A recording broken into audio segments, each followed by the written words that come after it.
Olá, pessoal. Prazer imenso estar com vocês aqui para a nossa segunda parte do capítulo 7 do livro de Amós. Nós vamos então dar continuidade nas explicações sobre as visões de Amós, né? A gente então tinha parado aqui na primeira visão, né, que era a visão de gafanhotos e que ela se encerra com o Eterno se compadecendo e dizendo, olha, não vai acontecer então isso a Israel, né? A gente viu que a ideia do Eterno se compadecer, etc., voltar atrás, ela não deve ser entendida de uma maneira teológica. A Bíblia Hebraica, inclusive, não é um livro de teologia, né? É um livro de vamos dizer, experiências e mensagens, né? E a mensagem aqui é exatamente essa. Olha, Israel, era para ser muito pior, né? Só não é pior porque eu estou sendo misericordioso. E aí também a importância do papel de Amós, né? Que vai justamente dar o contraponto com a outra parte que nós ainda vamos ver. Então depois, né, do gafanhoto, nós temos a visão da seca, né? Representada aí pelo fogo. Né? A gente sabe que período de muita seca, a gente pode ter questões aí relacionadas, né, a incêndios, etc. Né? Isso é muito comum de acontecer em regiões semiáridas, né, ou áridas, enfim. Então, a segunda visão, né, o comentário da The Oxford Bible Commentary diz assim: fogo pode representar o calor do verão, seca ou relâmpago, né? Então também relâmpago no sentido do fogo dos céus. Quando você vê fogo dos céus, tá, pessoal, é o que eu falo. Tem gente que acha, né, que a Bíblia hebraica é você viver num filme de Hollywood, né, onde literalmente desce, né, fogo dos céus, quando na realidade a ideia, né, do fogo dos céus tem muito a ver com isso. Pensa num semita antigo, tá? Ele vendo um relâmpago que caiu e atingiu, por exemplo, uma região de seca, uma árvore seca, etc. O que acontece? Pega fogo. E o que ele vai entender? Que caiu fogo do céu. É isso que ele vai descrever. Você entende? Então, é o que eu falo, tá, pessoal? Se a gente não entender a forma deles de ver o mundo, a gente fica com a impressão de que a Bíblia é um livro muito distante da nossa realidade, né? Descreve quase que um universo paralelo do Harry Potter, né? E não tem nada a ver com isso, é apenas a maneira da linguagem que era utilizada pelos autores, tá? Então aqui ele diz, mas também é o fogo punidor do Eterno, prometido nos oráculos contra as nações, conforme se vê em 1 Reis 18:38, Êxodo 9, 23 a 24. Tá? Então a ideia do fogo também, né, ele vamos dizer assim, tem um quê de literalidade aí nessa punição, no sentido de que viria provavelmente como uma seca, mas ela faz alusão também ao fato de que o Eterno iria trazer punição para Israel, né? Então tem a ideia da punição, né? Então o fogo contra as nações aqui se volta contra Israel. Aqui não apenas os edifícios são devorados, mas o mundo, o oceano, o grande abismo. Quando se fala de grande abismo, tá, pessoal? De novo, não é um conceito espiritual, né? Vamos parar de tentar transformar a Bíblia hebraica, né, numa religião bizarra, tá? Assim, o grande abismo era de onde brotavam as fontes de água. Os semitas da antiguidade, eles achavam, né, que a terra estava meio que boiando, né, ou alicerçada em cima de um grande abismo de águas, tá? Então, quando fala de ser devorado até o grande abismo, né, então, assim, ele está falando de devorar tudo, né, de acabar com tudo. Isso é uma linguagem simbólica para falar de destruição total, ok? A fonte das águas, né, conforme 5, 8, 9, 6. O diálogo no 7 de 1 a 6 é algo novo em Amós. Anteriormente, o Eterno tomava decisões ou explicava ações. Agora, Amós vislumbra o planejamento futuro do Eterno, conforme o 3:7, e intervém para objetar. O Eterno não dá motivos para sua mudança temporária de planos. O raciocínio de Amós é suficiente. Então, aqui você não vê, né, nesse diálogo entre o Eterno e Amós uma tentativa, vamos dizer, né, uma coisa de tentar persuadir, como você vê, por exemplo, em outros textos bíblicos, como o diálogo de Abraão com o Eterno, ou de Moisés com o Eterno, né, onde eles tentam convencer o Eterno e há uma interação. Não, aqui é simplesmente Amós apresenta o caso e o Eterno fala, tá bom, né, beleza. Então, assim, por quê? Porque o objetivo justamente não é tanto mostrar a relação do Eterno com esses personagens, né? Então, que é um pouco diferente do objetivo lá com Abraão, né? Do objetivo lá com Moisés, etc. Aqui é muito mais validar a posição do profeta como alguém que não era contra Israel, né? É o que eu falei lá na primeira parte. Você tem aí uma dupla função, né? A primeira para dizer que, né? Porque assim, você tem que pensar no leitor, né? Ou no ouvinte. O ouvinte está assim, nossa, mas esse Amós é doido. Esse Amós odeia Israel. Olha o que ele está profetizando, que coisa absurda, que coisa maluca, que coisa exagerada, né? Amós é um doido varrido, né? De profetizar um negócio tão terrível desses. Então, assim, a gente consegue meio que reconstruir essa ideia a partir do texto. Então, esse diálogo das três visões, ele vem corrigir isso, né? Falar, não, primeiro de tudo, Amós não está exagerando, era para ter sido muito pior. Vocês estão saindo no lucro ainda, né? E a segunda coisa é, não, Amós não está contra vocês estão completamente equivocados, né? Muito pelo contrário, Amós tem intercedido ao Eterno por vocês para que a punição seja mais amena, né? Então esse é o objetivo, não é mostrar o porquê que o Eterno mudou de ideia, é mais dar uma resposta a esse pensamento que era o pensamento que predominava no Reino do Norte, tá? Muito bem, aí você vai ter a terceira visão, né? Que é a visão do fio de prumo, né? Como eu falei, prumo não é necessariamente a melhor tradução aqui, tá? E aí ele fala de guerra, né? Mas aí é o próprio Eterno trazendo guerra para dentro das muralhas, né? Para as muralhas, as cidades que eram onde as elites habitavam, né? A gente tem que sempre se transportar lá para o mundinho do Antigo Oriente Médio para poder entender as mensagens, né? Não era qualquer muralha, né? E não era qualquer cidade, não era cidade no conceito que a gente tem hoje, né? As cidades, como eu falei, elas estavam mais parecidas com os castelos medievais da Europa do que com as cidades de hoje, tá? Não iguais, mas mais parecidas, mais próximas dessa ideia. Quer dizer, a elite encastelada, né, no seu mundinho seguro ali em cima da montanha, normalmente era em cima dos montes, né? As cidades ficavam, não todas, mas boa parte, para ter uma vantagem estratégica militar, né? Então elas estavam se sentindo seguras.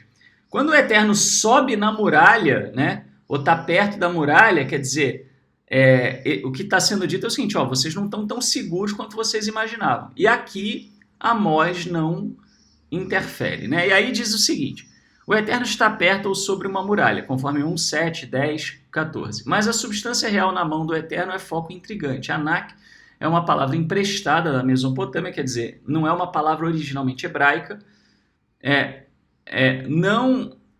na verdade é que seria não a palavra do hebraico comum, não a palavra, deixa eu já arrumar aqui, no hebraico comum, para estanho, pode sugerir a capacidade de, aqui teria uma outra vírgula, né? Então, pode sugerir a capacidade militar de um invasor. O Senhor tem o potencial de destruir seu povo, mas a interpretação da visão também pode envolver trocadilhos com palavras que são semelhantes para gemido, de modo que estou colocando Anak, pode soar como estou colocando um gemido no meio.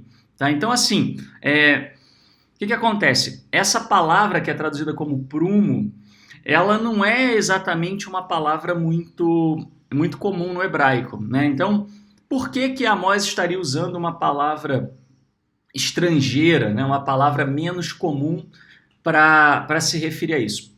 você pode ter duas possibilidades aí, ou até mesmo as duas coisas ao mesmo tempo, que é, talvez essa palavra tenha se tornado comum no período de Amós, né? E a gente não tenha muito acesso linguístico a isso, ou pode ser simplesmente pelo trocadilho, né, que ela fornece, né? Então, assim, trocadilhos com palavras parecidas no hebraico são muito, muito comuns nos profetas. Os profetas, eles escreviam de uma forma muito poética. Por quê? De novo, tem que entender a cultura semita, né? A linguagem poética era uma linguagem formal. A gente não tem isso na nossa cultura tanto. A gente tem um pouco, né? A gente sabe que a linguagem poética é pomposa, mas dizer que a linguagem poética ela é formal, né, não é muito da nossa cultura, tá? Mas da cultura deles era. Então, escrever sobre divindades, escrever oráculos, isso era tudo escrito normalmente em textos poéticos. Escrever sobre os feitos dos reis também, né, muitas vezes, né, tinha a ver com os cânticos das vitórias dos reis, etc, etc. Tá? Então isso era da cultura deles. Se você não entender isso, né, de novo, você vai pegar os profetas, vai tirar meia dúzia de coisas de contexto e vai ter ideias bizarras. Né? Aí vem lá, né, Joel e fala da lua se converter em sangue, né? Aí o pessoal fica lá catando a lua vermelha para saber se vai acontecer alguma coisa. Gente, é falta de entender, de compreender o mundo dos semitas, ok? Isso acontece muito mesmo nas religiões, das mais variadas, tá? Então, assim, tem a sua religião, não tenho nada contra, né? Aqui o canal nosso, o meu foco é na Bíblia hebraica, mas todas as religiões são bem-vindas. Quem quiser entender o texto bíblico na sua essência é bem-vindo. Pratique a sua religião que você achar que deve, eu não estou aqui contra isso, mas assim, tenha o pé no chão, né? Tenha clareza do que o texto bíblico diz, até para você não ser iludido de repente, né? Assim, com alguém que chega, né, e fala, né, e assim, acontece alguma coisa no mundo mais diferente, ainda mais época de rede social, que notícia corre mais rápido do que vento, né? Assim, de repente você se impressiona com o negócio, fica assustado, tal, cai até vítima de pessoas que se aproveitam disso para tentar vender pseudoconhecimento, tá? Então tomem cuidado com isso, ok? Tenha clareza do que isso significa aqui. Então, nesse caso, nós estamos falando de uma linguagem poética para falar de algo terrível, né? De uma guerra terrível, tá? E aí nós temos aquela passagem que eu disse para vocês que está deslocada. Os lugares altos de Isaac serão devastados, tá? Isso aqui, na realidade, não é original de Amós, tá? Amós não estava nem aí para o Reino do Sul, né, na sua origem, tá? Os textos que se referem ao Reino do Sul, eles são muito espaçados, muito parcos, muito, assim, muito casualmente colocados ali, que não combina com o estilo, né, enfático de Amós. Tá? Então, a gente sabe que é alguém posterior, né, que está falando aquilo que eu disse na primeira parte. Tá? Tá dizendo, olha, o que aconteceu com o Reino do Norte vai acontecer também com o Reino do Sul. Tá? Então, falando um pouco de Isaac, né, a tradição associa Isaac a Berseba, né, Beersheba, né, a gente pode ver o 5:5, 8:14. O versículo 9 termina com uma ameaça explícita diferente das demais. Então, falando dessa questão de Isaac, olha aqui o mapinha para mostrar mais ou menos onde era, né, onde seria, né, Beersheba, né, assim, você tem uma pequena diferença aí entre as cidades modernas e os sítios arqueológicos bíblicos, mas era mais ou menos nessa região. Tá? Em considerando a mudança de foco do Reino do Norte para uma cidade mais ao sul, o mais provável é que essa parte seja um adendo posterior. O objetivo certamente seria advertir que o mesmo que foi profetizado para Israel também viria a acontecer com Judá ao sul. Né? Então a ideia de quem colocou esse texto ali é dizer, olha, O Eterno, da mesma maneira que o Eterno foi paciente com o Reino do Norte, da mesma maneira que o Eterno acabou dando uma punição muito mais leve para o Reino do Norte do que ele merecia, mas né, não confunda a misericórdia do Eterno com o fato do Eterno não agir. Não ache que o Eterno esqueceu do que vocês fizeram ou que ele está feliz com o que vocês estão fazendo, etc. Em um dado momento vai vir a punição, num dado momento vai vir o castigo, vai vir o peso, né, da palavra do Eterno contra isso. Da mesma maneira, tá, que isso aconteceu com o Reino do Norte, isso vai acontecer com o Reino do Sul. Né? E aí faz-se uma referência aos lugares altos, né? Aos lugares altos, aos altares, né? Então, obviamente, o contexto aqui não são altares de adoração ao Eterno, né? Por isso até, muito provavelmente, está no plural, para se referir ao quê? Aos altares para os diferentes deuses. Então, ele está apontando para a idolatria, né, no Reino do Sul como sendo um dos problemas que vão levar ao exílio do Reino do Sul também, a destruição também. Olha, a guerra também vai vir para o Reino do Sul.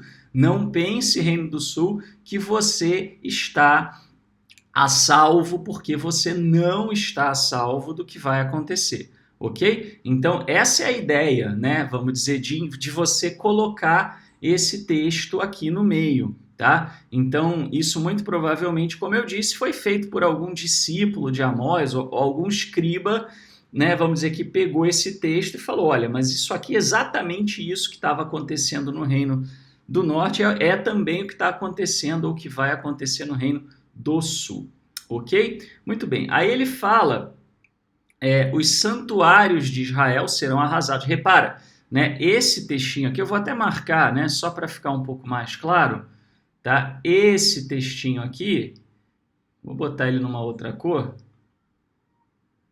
que aí vocês podem... Acho que eu tinha que ter feito isso já, né? Mas tudo bem. Então vamos lá. Então esse textinho em azul, ele é o que foi agregado posteriormente, tá? O texto original, ele vai disso, não tornarei a perdoá-lo. Os santuários de Israel serão arrasados, né? Então, assim, aqui, o que ele quer dizer com os santuários serão arrasados? Né?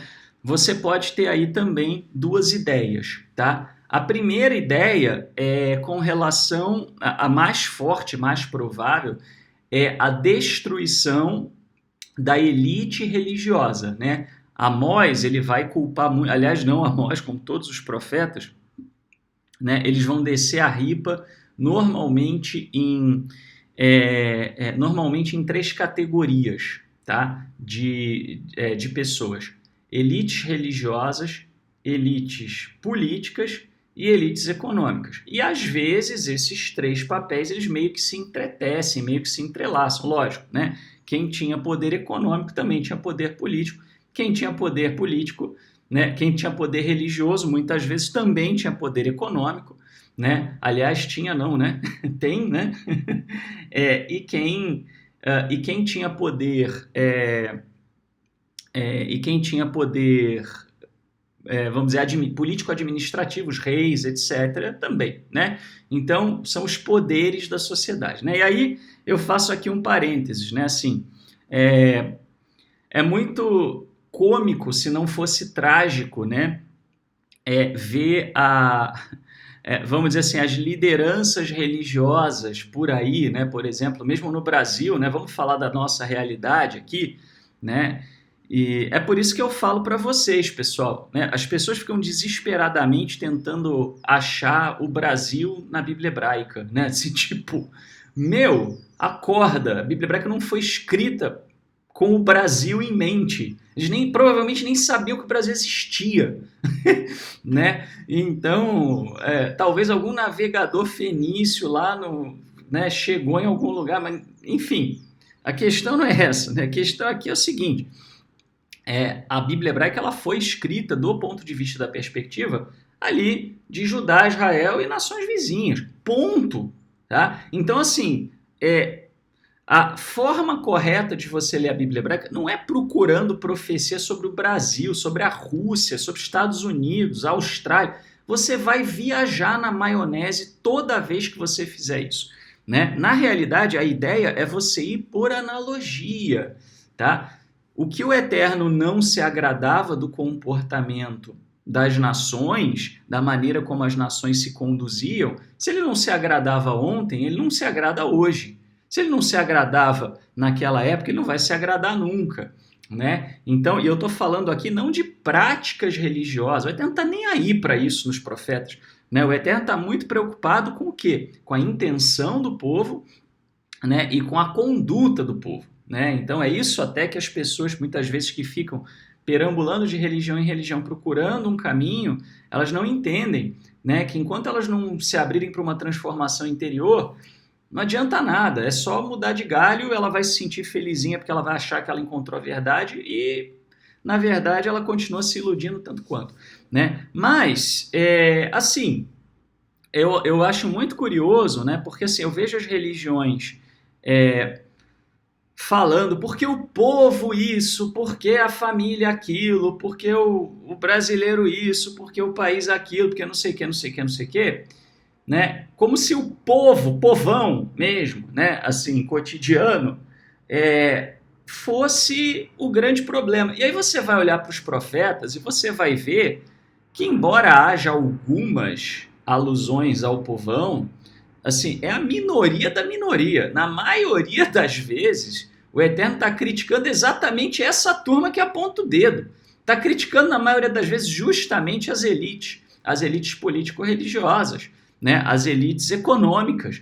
Normalmente é isso, e normalmente o Eterno aponta. É aí que está o problema, né? Por quê?